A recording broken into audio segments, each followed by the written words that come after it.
ஓம் ஹரீம் ஆதித்யாய சோமாய மங்களாய புதாய குரு சுக்ர சனிப்பியச்ச ராகவே கேதவே நமக. உலகை கட்டி காக்கும் பரமேஸ்வரன் பார்வதியின் திருவருளால் அனைவரும் நலமுடன் வாழ இந்த எல்லாம் வல்ல இறைவனை வணங்கி நேயர்கள் அனைவருக்கும் எனது அன்பான வணக்கங்களை தெரிவித்துக் கொள்கின்றேன். இன்றைய பதிவிலே நாம் பார்க்க இருப்பது பங்குனி மாதத்திற்கான ராசி பலன்கள். இதில் கிரகங்களின் நிலைகளை பற்றி பார்க்கலாம். பங்குனி மாதம் 1ஆம் தேதி வாக்கிய பஞ்சாங்கத்தின்படி கிரகங்களுடைய நிலைகள்: குரு பகவான் மேச ராசியிலே அமர்ந்திருக்கிறார். கேது பகவான் கன்னி ராசியிலே அமர்ந்திருக்கிறார். சனி பகவான், சுக்கிர பகவான், செவ்வாய் பகவான் 3 கிரகங்களும் கும்ப ராசியிலே அமர்ந்திருக்கிறார்கள். சூரிய பகவான், புதன் பகவான், ராகு பகவான் 3 கிரகங்களும் மீன ராசியிலே அமர்ந்திருக்கிறார்கள். பங்குனி மாதம் 19ஆம் தேதி சுக்கிர பகவான் கும்ப ராசியிலிருந்து மீன ராசிக்கு இடப்பெயர்ச்சி ஆகிறார். நான் கூறக்கூடிய பலன்கள் அனைத்தும் வாக்கிய பஞ்சாங்கத்தின்படி கோச்சார ரீதியான உலக மக்கள் அனைவருக்குமான பொது பலன்கள். உங்களுடைய சுய சாதகத்தில் கிரகங்கள் இருந்த நிலைமையும் தற்போது நடக்கக்கூடிய தசாபுத்தியின் கணக்கில் எடுத்துக்கொண்டு பலன்கள் எடுக்கும்போதுதான் துல்லியமான பலன்களை எடுக்க முடியும். உங்களுக்கு தனிப்பட்ட துல்லியமான பலன்களை நீங்கள் தெரிந்து கொள்ள விரும்பினால் உங்களுடைய பிறந்த தேதி, நேரம், பிறந்த ஊர் ஆகியவற்றை எனது வாட்ஸ்அப் எண்ணிற்கு அனுப்பி பலன்களை தெரிந்து கொள்ளலாம். உரிய கட்டணம் செலுத்தி வாருங்கள், ராசிக்குள் போகலாம். ரிஷப ராசி. ராசியிலே எந்தவித கிரகங்களும் இல்லை. ராசியை களத்திர ஸ்தானாதிபதியும் விரைய ஸ்தானாதிபதியுமான செவ்வாய் பகவான் பார்வையிடுகிறார். அவருடன் ராசிநாதனும் அமர்ந்திருப்பதால் செயல்பாடுகளில் ஒரு வேகம் நிறைந்திருக்கும். பெயர் புகழ் அந்தஸ்து நிறைந்து சந்தோஷம் நிலவக்கூடிய மாதமாகவே இந்த பங்குனி மாதம் ரிஷபராசிக்காரர்களுக்கு அமைய இருக்கின்றது. தனம் குடும்பம் வாக்கு ஸ்தானத்திலே எந்தவித கிரகங்களும் இல்லை. தனம் குடும்பம் வாக்கு ஸ்தானாதிபதி இம்மாதம் அவர் லாபஸ்தானத்திலே பயணம் செய்து கொண்டிருப்பதால் உங்களுடைய சாதுரியமான பேச்சு திறமையால் எதையும் எளிதில் சாதித்து விடுவீர்கள். உங்களை சுற்றி உள்ளவர்கள் உங்கள் பேச்சுக்கு மதிப்பும் மரியாதையும் கொடுப்பார்கள். பொருளாதாரம் மேம்படக்கூடிய மாதம் இந்த மாதம். நீங்கள் எதிர்பார்த்து கொண்டிருந்த இடங்களில் இருந்தெல்லாம் பண வரவுகள் கிடைப்பதற்கான வாய்ப்புகள் உண்டு. தங்கம், வெள்ளி, ஆடை, ஆபரணங்கள் வாங்க நினைப்பவர்கள் ஆசையெல்லாம் பூர்த்தியாகும். முயற்சி ஸ்தானத்திலே எந்தவித கிரகங்களும் இல்லை. முயற்சி ஸ்தானாதிபதி சந்திர பகவான் மேச ராசியிலே குருவுடன் பயணம் செய்து கொண்டிருப்பதால் தைரியமாக எதிரிகளை வெல்லக்கூடிய ஆற்றல் உங்களுக்கு உண்டு. இளைய சகோதர சகோதரிகள் மூலமாக சிலருக்கு பொருளாதாரம் மேம்படும். சிறு குறு பயணங்களால் அனுகூலமான பலன்கள் உண்டு. சுகஸ்தானத்திலே எந்தவித கிரகங்களும் இல்லை. சுகஸ்தானத்தை குரு பகவான் பார்வையிடுகிறார். தாயினுடைய அன்பும் ஆதரவும் சிலருக்கு கிடைக்கும். தாய் உங்களுக்கு பக்க பலமாக இருப்பார். பூமி, வீடு, வாகனம் வாங்க நினைப்பவர்கள் ஆசையெல்லாம் பூர்த்தியாகும். சிலர் பழைய வாகனத்தை மாற்றி புதிய வாகனம் வாங்குவதற்கான யோக அமைப்புகள் கூடி வருகின்றது. விவசாயிகளுக்கு புதிய ஒப்பந்தமும் விளைபொருளுக்கு தகுந்த விலையும் கிடைக்கும். ரியல் எஸ்டேட் நடத்துபவர்களுக்கெல்லாம் கூடுதலான வருவாயை பெற முடியும். சிலர் வீட்டின் வாடகை மூலமாக வருமானம் ஈட்டக்கூடியவர்களுக்கெல்லாம் சரியான தேதியில் உங்களுக்கு வாடகை கிடைப்பதற்கான வாய்ப்புகள் உண்டு. இதுவரை உறவினரிடம் இருந்து வந்த மனக்கசப்புகள் எல்லாம் மாறி நல்ல நட்புணர்வு ஏற்படுவதற்கான வாய்ப்புகளும் உண்டு.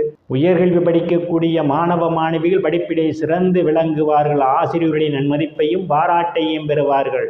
மாணவ மாணவிகள் போட்டி பந்தயங்களில் வெற்றியினையும் பெறுவதற்கான வாய்ப்புகள் உண்டு. புத்திரஸ்தானத்திலே கேது பகவான் அமர்ந்திருக்கிறார். செவ்வாயினுடைய பார்வையும் புத்திர ஸ்தானத்திலே விழுகிறது.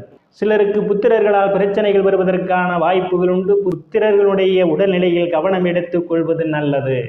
ருணரோக சத்துரு ஸ்தானத்திலே எந்தவித கிரகங்களும் இல்லை. ருணரோக சத்துரு ஸ்தானத்தை குரு பகவான் பார்வையிடுவதால் கடனுக்காக வங்கி மற்றும் நிதி நிறுவனங்களில் விண்ணப்பித்திருந்தால் உங்களுக்கு கடன் உடனடியாக கிடைப்பதற்கான சூழல் உண்டு. களத்திர ஸ்தானத்திலே எந்தவித கிரகங்களும் இல்லை. களத்திர ஸ்தானத்தை சனி பகவான் பார்வையிடுவதால் கணவன் மனைவியிடையே ஒருவருக்கொருவர் விட்டு கொடுத்து போவது நல்லது. இல்லையில் உங்களுக்கு சண்டை சச்சரவுகள் ஏற்படுவதற்கான வாய்ப்புகள் உண்டு. கூட்டு தொழில் செய்பவர்கள் கூட்டாளியுடன் அனுசரித்து போவது மிக மிக நல்லது. பங்காளிகளுடன் அனுசரித்து போவது மிகவும் நல்லது. இல்லையில் உங்களுக்கு பங்காளிகளுடன் மன வருத்தம் ஏற்படுவதற்கான வாய்ப்புகள் உண்டு. அஷ்டமஸ்தானத்திலே எந்தவித கிரகங்களும் இல்லை. அஷ்டமஸ்தானத்தை அஷ்டமஸ்தானாதிபதி குரு பகவான் பார்வையிடுகிறார். உங்களுக்கு எதிர்பாராத இடங்களிலிருந்து எதிர்பாராத நேரங்களில் பண வரவுகள் கிடைப்பதற்கான வாய்ப்புகள் உண்டு. வீல் இன்சூரன்ஸ், கிராஜுவிட்டி, போனஸ் போன்றவைகளால் சிலர் ஆதாயத்தை பெறுவீர்கள். பாக்கியஸ்தானத்திலே எந்தவித கிரகங்களும் இல்லை. பாக்கியஸ்தானாதிபதி சனி பகவான் முயற்சி ஸ்தானத்திலே பயணம் செய்து கொண்டிருப்பதால் தந்தையினுடைய அன்பும் ஆதரவும் சிலருக்கு கிடைக்கும். தந்தை வழி சொத்துக்களில் இதுவரை இருந்து வந்த பிரச்சனைகள்லாம் தீர்ந்து ஒரு சுமூகமான ஒரு சூழல் ஏற்படும். சில தர்ம காரியங்களிலே ஈடுபடுவீர்கள். சிலர் புண்ணிய ஸ்தலங்களுக்கு போய் வருவதற்கான வாய்ப்புகள் உண்டு. வெளிநாடு செல்வதற்காக யாரேனும் முயற்சி செய்து கொண்டிருந்தால் வெளிநாடு செல்வதற்கான ஒரு வாய்ப்புகள் கூடி வருகிறது. வெளிநாட்டின் மூலமாக ஒரு அனுகூலமான பலன்களை நீங்கள் பெற முடியும். பட்ட மேற்படிப்பு படிக்கக்கூடிய மாணவ மாணவிகள் படிப்பில் சிறந்து விளங்குவார்கள். பேராசிரியர்களின் மதிப்பையும் பாராட்டையும் பெறுவதற்கான வாய்ப்புகள் உண்டு. சிலருக்கு அந்நிய மதத்தினர் உதவிக்கரம் நீட்டுவார்கள். முயற்சி ஸ்தானத்திலே சனி பகவான் ஆட்சி பலத்தோடு அமர்ந்திருப்பதும் அவருடன் ராசிநாதனும் பயணம் செய்வதால் நீங்கள் எடுத்த முயற்சிகள் அனைத்தும் வெற்றியாகும்.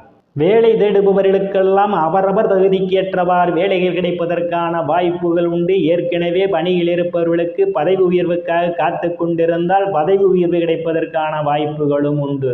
அரசியல்வாதிகளுக்கு அரசியலில் நல்ல முன்னேற்றமும் உயர் பொறுப்புகளும் சிலருக்கு தேடி வரும். லாபஸ்தானத்திலே சுகஸ்தானாதிபதி சூரிய பகவானும் தனம் குடும்ப வாக்கு ஸ்தானாதிபதியும் பூர்வ புண்ணிய ஸ்தானாதிபதியுமான புதன் பகவானும் பயணம் செய்து கொண்டிருக்கிறார்கள். அவருடன் ராகு பகவானும் பயணம் செய்து கொண்டிருப்பதால் மூத்த சகோதர சகோதரிகள் மூலமாக உங்களுக்கு அனுகூலமான பலன்கள் உண்டு. நண்பர்கள் உங்களுக்கு பக்க பலமாக இருப்பார்கள். மூத்த சகோதர சகோதரிகளுடைய உடல்நிலைகளை கவனம் எடுத்துக்கொள்வது மிகவும் நல்லது. விரயஸ்தானத்திலே குரு பகவான் பயணம் செய்து கொண்டிருப்பதால் சிலருக்கு சுப செலவுகள் ஏற்படுவதற்கான வாய்ப்புகள் உண்டு. சந்திராஷ்டமம் மார்ச் மாதம் 31 இரவு 7:20 முதல் ஏப்ரல் மாதம் 3 இரவு 12:15 வரை சந்திராஷ்டமம் நடைபெறுகிறது. அன்றைய தினம் முக்கிய முடிவுகள் எடுப்பது, தொலைதூர பயணத்தை தவிர்த்துக் கொள்வது மிகவும் நல்லது. அன்றைய தினம் மொச்சப்பேர் தானம் செய்து ஸ்ரீ மகாலட்சுமியை வழிபட்டு பணிகளை தொடங்குவது மிகவும் சிறப்பு. பரிகாரம்: ரிஷப ராசிக்காரர்கள் சங்கடகர சதுர்த்தி நாளிலே விநாயகருக்கு தேன், பால், இளநீர் வாங்கி கொடுத்து பூசைகளிலே கலந்து கொள்வதன் மூலமாக உங்களுக்கு ஏற்படக்கூடிய காரிய தடைகள் அனைத்தும் விலகி வெற்றியை பெறலாம். ரிஷப ராசிக்காரர்கள் இறைவனுடைய திருவருளால் அனைத்து செல்வச் செழிப்பும் பெற்று சிறப்புடன் வாழ அந்த எல்லாம் வல்ல இறைவனை வணங்கி நேயர்களை மீண்டும் அடுத்த பதிவில் சந்திக்கும் வரை விடைபெறுவது ஜோதிடர் எஸ் ராமன். நன்றி, வணக்கம்.